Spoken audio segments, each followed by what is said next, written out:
Proper installation of an O-ring. Standard female gland. Female glands can sometimes be a bit of a challenge for O-ring installations.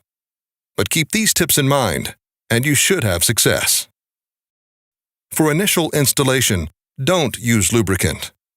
The idea is to have the gland grab the O-ring while you push the remaining portion of the seal in place. Use an O-ring installation tool. Many female glands are in extremely tight spaces.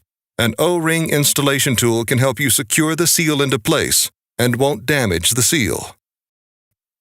If you need lubrication in order to assemble the fixture, apply it after the O-ring is installed. Lastly, to avoid mechanical damage of the seal, make sure the male portion of the fixture has an adequate lead-in chamfer. For more information, refer to the Parker O-Ring Handbook, Mobile Inform, or visit us online at parkerorings.com.